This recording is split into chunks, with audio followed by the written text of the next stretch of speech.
Tata Indica ಗಾಡಿ ಕಳಿಸಿದ್ರಲ್ಲ, hello.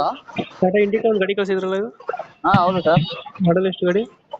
17 owner ಎಷ್ಟು? 17 ಮಾಡ್ಲು. Owner fourth owner. ಡಾಕ್ಯುಮೆಂಟ್ಸ್ ಎಲ್ಲ ರನ್ನಿಂಗ್ ಇದೆಯಾ? ಡಾಕ್ಯುಮೆಂಟು ಇನ್ಸೂರೆನ್ಸ್ ಬಂದು ನಾಳೆ 3ನೇ ತಾರೀಕು ಲ್ಯಾಪ್ಸ್ ಆಗುತ್ತೆ. ಅದೇನು ಮಾಡಿಸ್ಕೊಡ್ತೀರಾ, ಹಂಗೆ ಕೊಡ್ತೀರಾ? ಅದು ಬೇಕಾದ್ರೆ ಮಾಡಿಸ್ಕೊಡ್ತೀನಿ, ಇಲ್ಲಾಂದ್ರೆ ಹಂಗೆ ಅವರೇ ಬೇಕಾದ್ರೆ ಮಾಡಿಸ್ಕೊಂಡ್ಲಿ. ಎಲ್ಲ ಬೋರ್ಡಲ್ಲ ಗಾಡಿ? ಹಾ ಎಲ್ಲ ಬೋರ್ಡು. ರನ್ನಿಂಗ್ ಎಷ್ಟಾಗಿದೆ? 1:55 ಏನಾಗಿದೆ. Tyre condition? New tyre. Features ಏನು ಬರ್ತದೆ ಗಾಡಿದು? Ordinary window, power steering, diesel variant. System ಇದೆಯಾ? ಹಾ. ಓಕೆ. ಗಾಡಿ ಕಂಡೀಷನ್, ಇಂಜಿನ್ ಇಂಜಿನ್ ಎಲ್ಲ ಪಕ್ಕ ಇದೆ ಸರ್. ಎಲ್ಲಿ ಬರ್ತದೆ ಲೊಕೇಶನ್ ಗಾಡಿ? ಚಂದಾಪುರ. ಚಂದಾಪುರ. ಹಾ. ಎಷ್ಟು ಹೇಳ್ತೀರಾ ಗಾಡಿಗೆ ರೇಟು? 1:30 ಹೇಳಿದೆ ಸರ್, 1:26 ಇದು ಮಾಡ್ತೀನಿ.